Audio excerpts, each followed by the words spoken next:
ये बहुजन मुक्ति पार्टी के समर्थन से चुनाव लड़ रहे हैं और ये जो चुनाव लड़ रहे हैं उनका समर्थन करने के लिए मैं आज यहाँ घोसी विधानसभा क्षेत्र के इस कार्यक्रम में आपके सामने उपस्थित हूँ। मैं बहुजन मुक्ति पार्टी का सदस्य नहीं हूँ, बहुजन मुक्ति पार्टी का कार्यकर्ता नहीं हूँ, बहुजन मुक्ति पार्टी का पदाधिकारी नहीं हूँ। मैं भारत मुक्ति मोर्चा का जो राजनीतिक संगठन है, सामाजिक संगठन है, राष्ट्रीय स्तर का आंदोलन करने के लिए बनाया गया संगठन है, उसका राष्ट्रीय अध्यक्ष हूँ, जिसकी शाखाएं देश के 31 स्टेट में 31 राज्यों में ये आंदोलन करने वाला संगठन कार्यरत है। उस संगठन के द्वारा आज घोसी विधानसभा में परमेंद्र प्रसाद सिंह का समर्थन करने के लिए खास तौर पर मैं आज के कार्यक्रम में उपस्थित हूँ।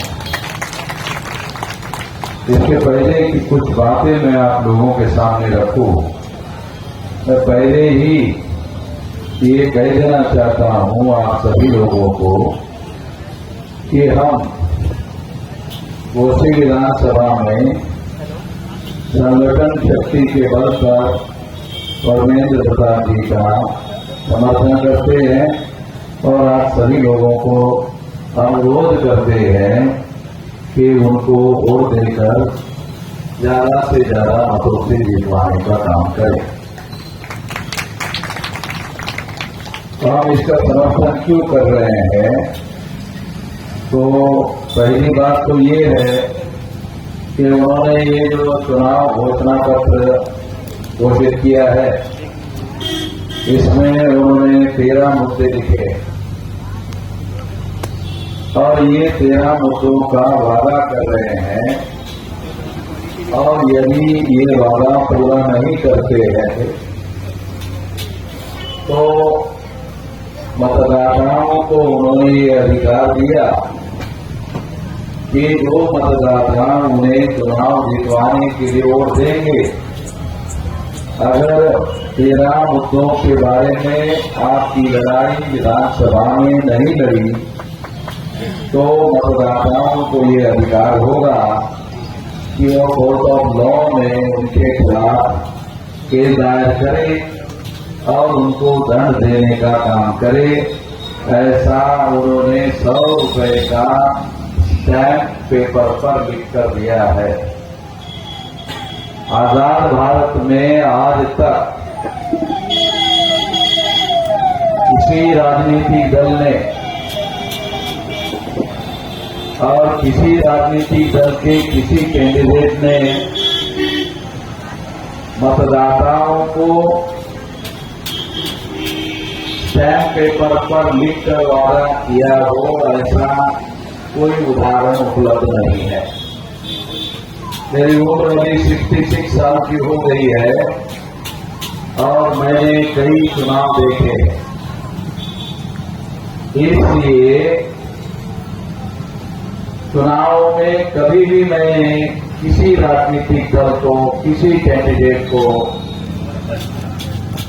100 रुपए के स्टैम्प पेपर पर वादे किए हो, ऐसा कोई उदाहरण आज तक उपलब्ध नहीं। इसका नाम क्या है? तो मैंने ये छानबीन करने की कोशिश की कि आखिरकार ये बहुजन मुक्ति पार्टी ने स्टैम्प पेपर पर लिखकर देकर वादा क्यों किया?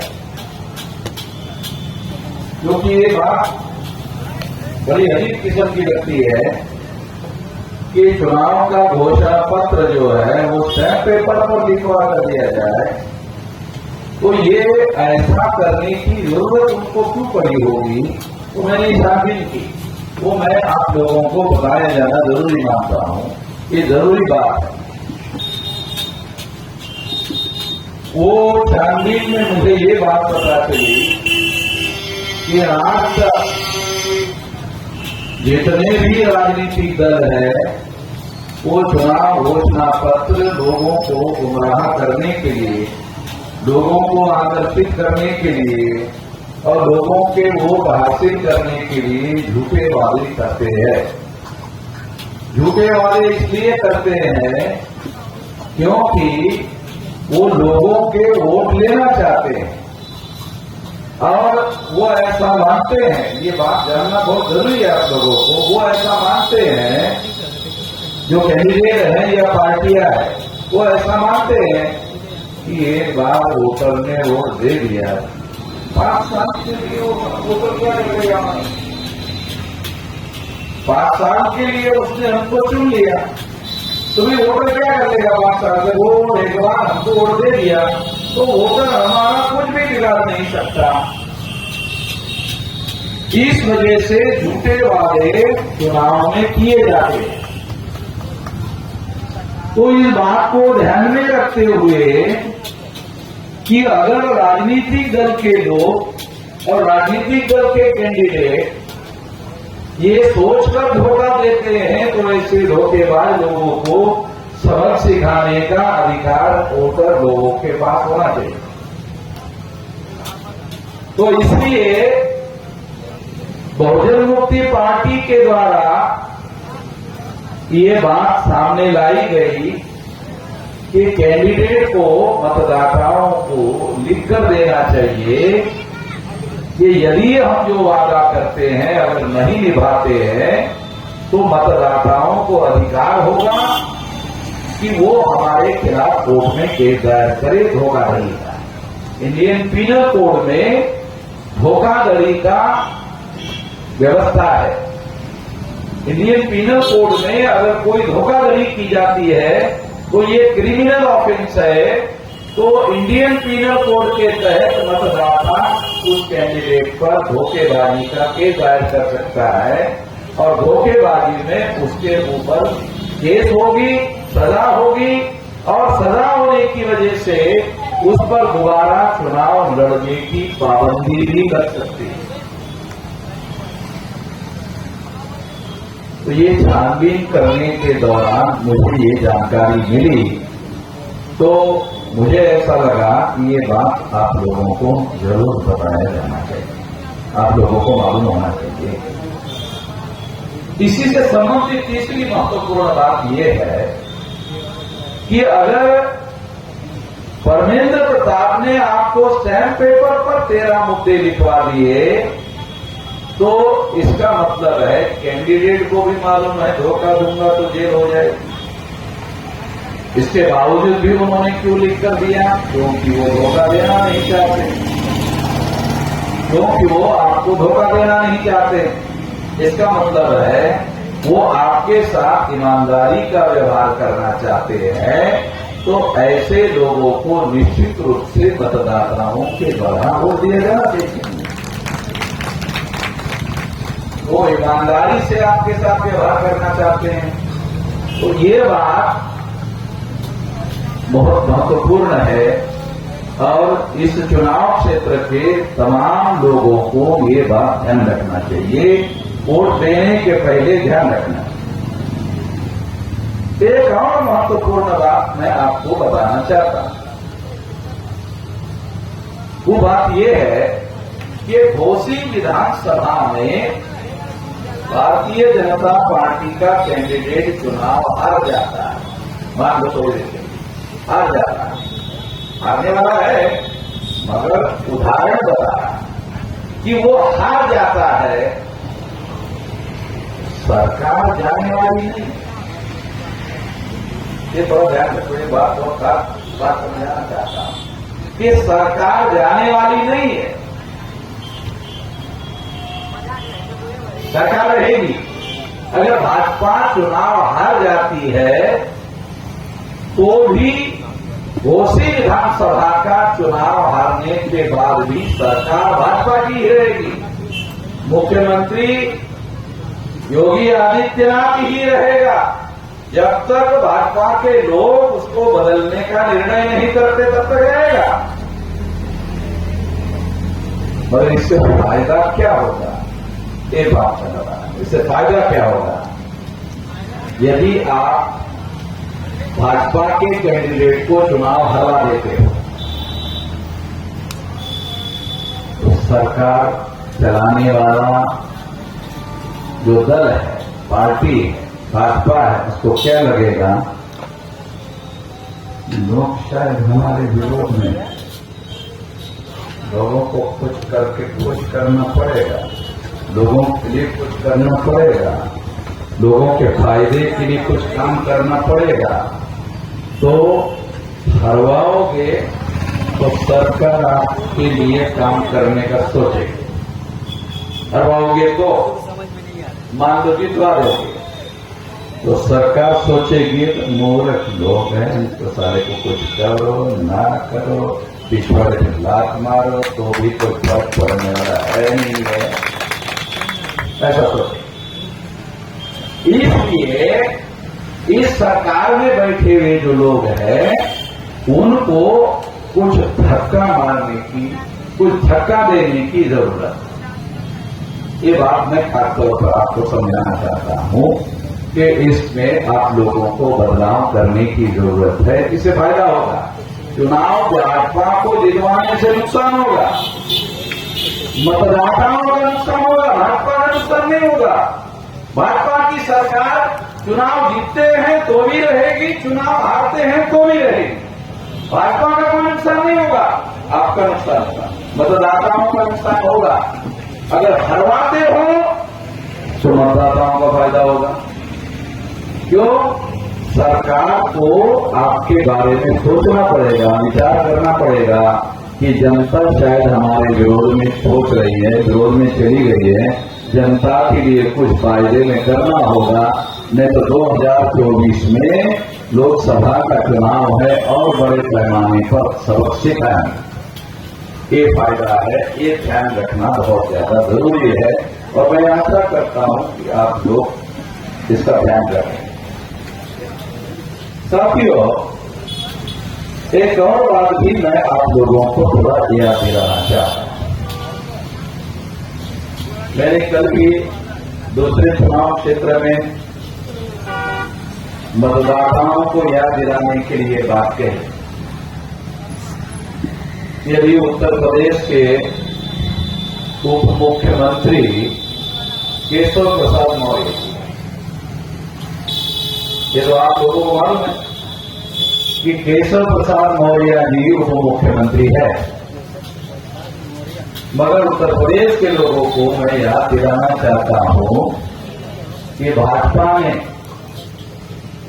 चुनाव जीतने के लिए केशव प्रसाद मौर्य, जो बैकवर्ड क्लासेस के हैं, पिछड़े वर्ग के हैं, जिनकी संख्या उत्तर प्रदेश में शायद 54% है और इंडिया में 52% है, उत्तर प्रदेश में 54% है। तो यहां पर केशव प्रसाद मौर्य को, पिछड़े वर्ग के आदमी को मुख्यमंत्री बनाने का वादा करके भाजपा ने चुनाव में उतारा था। और जब चुनाव में उतारा तो बैकवर्ड क्लास के लोगों को क्या लगा कि हमारा बैकवर्ड क्लास का आदमी मुख्यमंत्री बना रहे हैं, तो 54% लोगों को लगा कि हमको भाजपा को, ये केशव प्रसाद मौर्य को चुनाव जीतना चाहिए, तो उनको वोट दे दिया, तो उनको वोट दे दिया और भाजपा को बहुमत मिल गया। भाजपा को जो बहुमत मिल गया, तो बहुमत मिलने के बाद में भाजपा ने क्या किया, भाजपा ने बहुमत मिलने के बाद में केशव प्रसाद मौर्य को मुख्यमंत्री बनाने के बजाय योगी आदित्यनाथ को उत्तर प्रदेश का मुख्यमंत्री बनाया और केशव प्रसाद मौर्य के साथ साथ उत्तर प्रदेश के 54% ओबीसी के लोगों के साथ धोखाधड़ी करने का काम किया।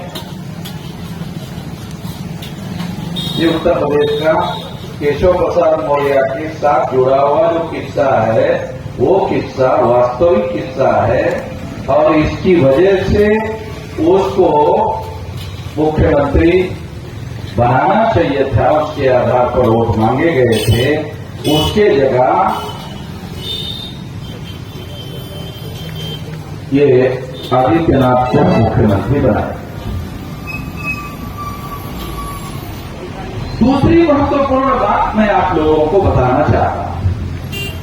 यहां बैठे हुए या तमाम उत्तर प्रदेश के जो लोग हैं उसमें कितने लोगों को पता है कि योगी आदित्यनाथ को जब मुख्यमंत्री बनाया गया था तब योगी आदित्यनाथ भाजपा का सदस्य ही नहीं थे, भाजपा के सदस्य ही नहीं थे। कोई गोरखपुर में उन्होंने गलत संगठन बनाया, हिंदू के नाम पर एक गलत संगठन बनाया, हिंदू युवा भाई, वो उसके द्वारा वहां चुनाव उन्होंने लड़ा। ये इस बात का सबूत है कि योगी आदित्यनाथ भाजपा के सदस्य नहीं थे। केवल मतलब इतना ही मुद्दा नहीं है कि केशव प्रसाद मौर्य को मुख्यमंत्री बनने नहीं दिया, बल्कि जो भाजपा का सदस्य ही नहीं है उसको मुख्यमंत्री बनाया। धोखाधड़ी की हद होनी चाहिए। दूसरे पार्टी के दूसरे संगठन के आदमी को मुख्यमंत्री बनाया और केशव प्रसाद मौर्य उसको मुख्यमंत्री पद ही नहीं बने। मुख्यमंत्री के जगह केशव प्रसाद मौर्य को उप मुख्यमंत्री बनाया। उप मुख्यमंत्री के बारे में भी थोड़ा आपको बताना चाहता हूं। संविधान में उप मुख्यमंत्री का कोई पद ही नहीं। संविधान में उप मुख्यमंत्री का तो पद ही नहीं। तो मैंने छानबीन किया विधानसभा में, ये पद ही नहीं है। ये कैसे बात लिखने के लिए है, संविधान में नहीं है और बात को लिखने के लिए है उप मुख्यमंत्री। तो मैंने कहा शपथ आपकी क्या मंत्री की भी शपथ होती है, उप मुख्यमंत्री की शपथ नहीं होती है, क्योंकि उप मुख्यमंत्री संविधान में है ही नहीं। तो शपथ कैसे हो? शपथ विधि तो संविधान के दायरे में होती है। संविधान में उप मुख्यमंत्री का पद ही नहीं है, तो उप मुख्यमंत्री के नाम पर शपथ विधि होती ही नहीं है। तो मैंने कहा फिर क्या करते हो? मंत्री की ही शपथ देते हैं और बाद में उप मुख्यमंत्री लिखते हैं। मैंने कहा ऐसा लिखते नहीं हो तो वो खुश हो जाता है, मंत्री से हो जाता है, उसको मुख्यमंत्री बनाना नहीं, केवल अखबार में लिखने से ही खुश हो जाता है। तो इतना तो करना पड़ेगा ना, उसके पिछवाड़े लाख मार रहे थोड़ा इतना तो खुश तो करने के लिए करना पड़ेगा ना। उसका नाम लिया, उसके नाम से वोट लिया और उसके बावजूद भी उसको मुख्यमंत्री बनने नहीं दिया, उसके साथ धोखा किया, इतना थोड़ा बहुत तो उसका हक बनता है। मैंने कहा ये जो आप इतना प्रोपेगेंडा कर रहे हैं ये भी धोखाधड़ी है। अब उसको मुख्यमंत्री पद से ही नहीं बनने दिया तो छोटा धोखा है। बड़ा धोखा करने के बाद हजारों छोटे छोटे धोखे किए जा सकते हैं। तो ये ओबीसी का आदमी जो है उसको उसके साथ लगातार धोखाधड़ी कर रहे हैं। आज मैं अब बात कर रहा हूं, आज क्या पड़ रहा। तो उत्तर प्रदेश में केशव प्रसाद मौर्य को 2024 का चुनाव जीतने के लिए और फिर आने वाले समय में जो विधानसभा है वो चुनाव जीतने के लिए उसको मैदान में होता है। मतलब चुनाव जीतने का मामला आता है तो केशव प्रसाद मौर्य को मैदान में उतारते कि भाई तो मुख्यमंत्री तो आदित्यनाथ ही रहेगा। पूछो क्यों?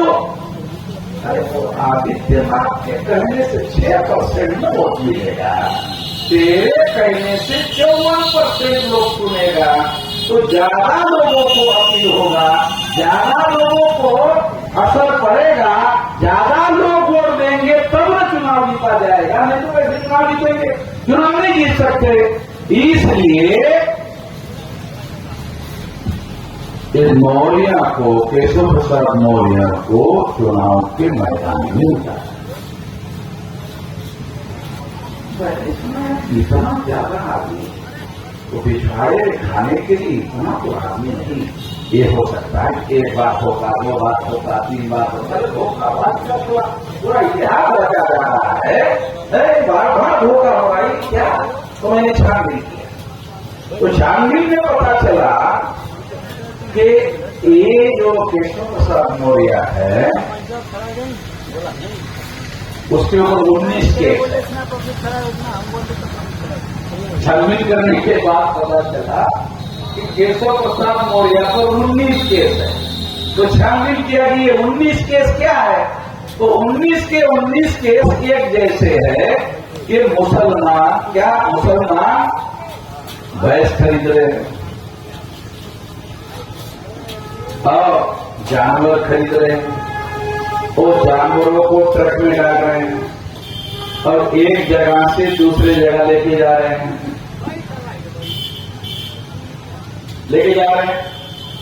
तो केशव प्रसाद मौर्य ने ट्रक को रोका, ट्रक को पकड़ा और ट्रक को पकड़कर वो सारा जानवर जो है वो अपने कब्जे में लिया और उसको बेच-बाच करके, उसका धंधा ही केशव प्रसाद मौर्य का धंधा ही ऐसे,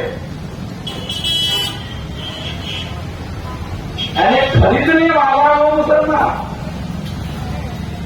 तो मैंने जानकारी किया कि ये तो कानूनी रूप से खरीद रहा है, तो ये कैसे पकड़ा? नहीं, ये गाय को काटने के लिए लेके जा रहा है, गौ माता को।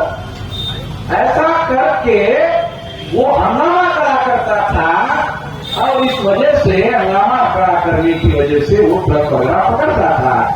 इसके 19 केसेस उसके ऊपर है। तब मुझे बात समझ में आई कि ये आदमी बार बार धोखा होने के बावजूद भी चुप क्यों है। तब मुझे पता चला 19 केस है, तो प्राइवेट में केशव प्रसाद मौर्य को बोलते होंगे, देखो भाई जो हम कह रहे हैं ना वो कर, नहीं तो सरकार हमारी है, तुम अकेले ही MLA हो, बहुमत में तो कोई फर्क पड़ेगा नहीं।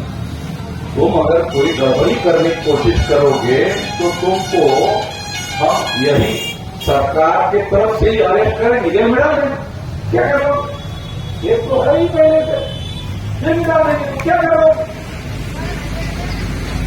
ब्लैकमेल करने का काम केशव प्रसाद मौर्य का इस्तेमाल करने के लिए ब्लैकमेल करने का काम कर रहे हैं। तो भाजपा के लोग खाली दूसरे का छोड़ो, अपने तो ही ब्लैकमेल कर रहे हैं। तो दारा सिंह भी दुखी है, ऐसा पता चला। अभी जो छोड़ करके फिर बीजेपी में गया, फिर दुखी है, पता चला।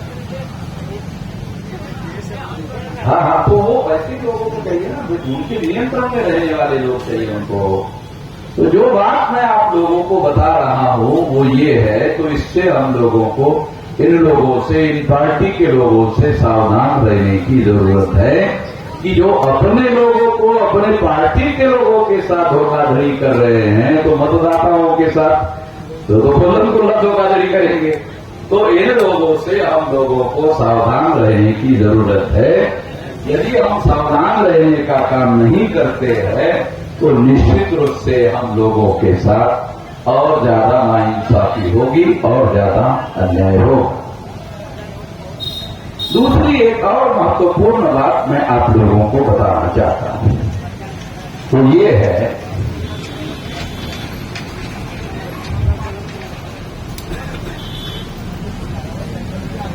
उत्तर प्रदेश में ओबीसी को मुख्यमंत्री बनने नहीं दिया, एक बात है। मगर भाजपा ने देश के प्रधानमंत्री को एक पिछड़े वर्ग के आदमी को प्रधानमंत्री बनाया। नरेंद्र मोदी को एक पिछड़े वर्ग के आदमी को देश का प्रधानमंत्री बनाया और पहला व्यक्ति है नरेंद्र मोदी या पिछड़े वर्ग का आदमी जो लगभग 9 साल पूरे किया। ऐसा भारत के इतिहास में 9 साल तक लगातार कोई पिछड़े वर्ग का आदमी प्रधानमंत्री रहे, ऐसा कोई उदाहरण उपलब्ध नहीं। और उसके 10 साल भी पूरे होंगे। मगर जब सबसे पहले 2014 में उन्होंने चुनाव लड़ा था तो उस समय सारे देश भर में भाजपा ने, आरएसएस ने और उनके ऑफशूट संगठनों ने ये प्रोपेगेंडा किया था कि देखो भाई, एक 52% आदमी के पिछड़े वर्ग के आदमी को हम प्रधानमंत्री बनाएंगे। तो 52% लोगों ने, पिछड़े वर्ग के लोगों ने भर भर के, झोली भर भर के नरेंद्र मोदी को, भाजपा को वोट दिया। हम लोग साथ, और इस वजह से भाजपा की सेंटर में सरकार बनी। 283 सीटें, यानी लोकसभा में सरकार बनाने के लिए 272 सीटें चाहिए थी, मगर भाजपा की सीटें 283 आई, यानी 11 सीटें चुनकर ज्यादा आई। सिंपल मेजोरिटी से 11 सीटें ज्यादा चुनकर आई। ये इसलिए बहुत बड़ा आंकड़ा है कि भाजपा के सबसे बड़े नेताओं में नरेंद्र मोदी का नाम शामिल नहीं है। भाजपा के सबसे बड़े नेता में नाम अटल बिहारी वाजपेयी का है, नाम लाल कृष्ण आडवाणी का है। ये सबसे बड़े भाजपा के नेता माने जाते हैं और उनका रिकॉर्ड है। अटल बिहारी वाजपेयी और आडवाणी दोनों का रिकॉर्ड है। क्या रिकॉर्ड है? दोनों का ये रिकॉर्ड है कि दोनों मिलकर उन्होंने चुनाव लड़ा। 186 से ज्यादा सीटें कभी भी जितवा कर नहीं लाया। दोनों मिलकर भाजपा के सबसे बड़े नेता कौन? तो अटल बिहारी और आडवाणी, ये दोनों मिलकर चुनाव लड़ते थे तो सीटें जितवाने का काम 186 का आंकड़ा है। इससे ज्यादा सीटें वो जितवा नहीं पाए। मगर अकेले नरेंद्र मोदी ने 283 सीटें जितवाई। सरकार बनाने के लिए 272 सीटें चाहिए थी, सीटें जितवाई 283। 11 सीटें ज्यादा जीते अकेले ने। मगर आडवाणी और अटल बिहारी से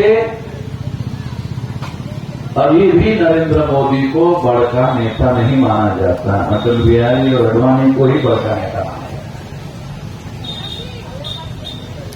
तो ये कैसे हुआ? ये चमत्कार कैसे हुआ? ये जानने की बात। ये चमत्कार कैसे हुआ?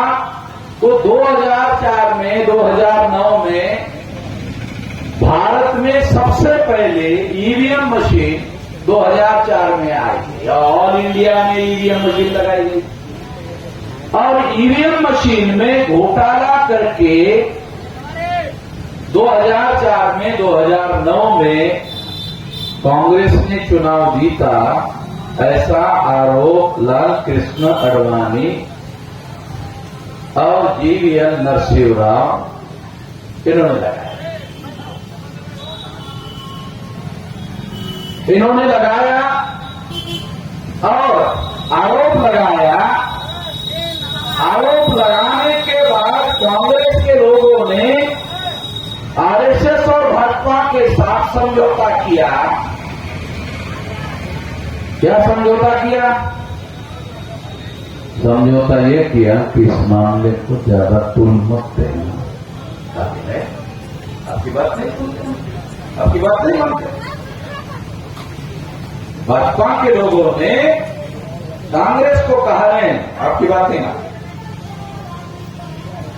कांग्रेस ने कहा कि अगली बार 2 बार आप कर ले, 2 बार हमने घोटाला कर लिया ना, 2 बार आप कर ले, फिर ठीक है। फिर भाजपा ने कहा ठीक है, हम कुछ नहीं बोले। तो भाजपा के साथ कांग्रेस ने समझौता कर लिया कि 2 बार हमने घोटाला करके चुनाव जीता, हमने 2 बार आप कर लेना। आप सुनकर हैरान हो जाओगे। दूसरे छोड़ो, नरेंद्र मोदी का जो चुनाव क्षेत्र था ना वाराणसी, उस वाराणसी में 1,87,000 वोट जितना लोगों ने वोट दिया, काउंटिंग में 1,87,000 वोट ज्यादा निकला। अगर आपको समझ में नहीं आ रहा है तो समझा देता हूं, क्योंकि समझाने की बात है। वाराणसी के लोगों ने वोट डाला मान लो 10 लाख, मशीन से निकला 11,87,000। अब शायद थोड़ा समझ में आया। मशीन में वाराणसी के लोगों ने वोट डाला 10 लाख, मशीन से निकला 11,87,000। तो 1,87,000 वोट नरेंद्र मोदी के चुनाव क्षेत्र में ज्यादा निकला।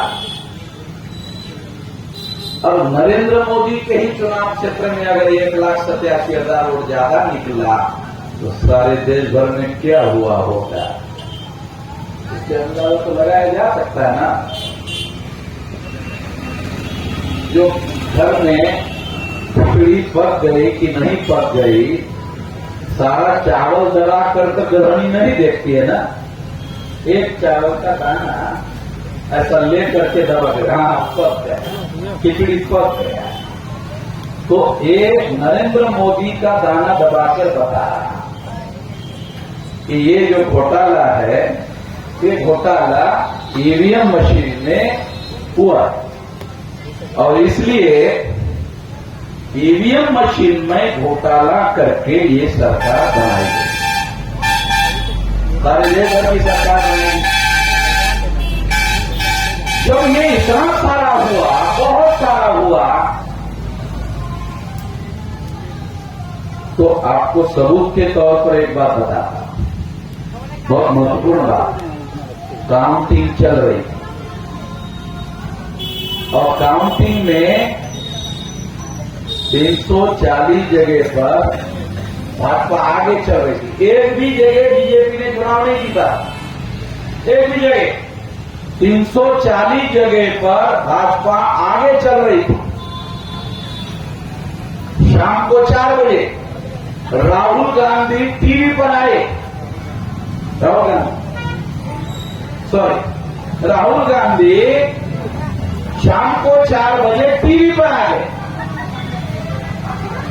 मैं देख रहा था, और जब मैं देख रहा था तो राहुल गांधी जी क्या कह रहे थे? वो कह रहे थे नरेंद्र मोदी जी चुनाव जीत गए हैं, मोदी जी को चुनाव जीतने की शुभकामना। और एक भी सीट नहीं जीता,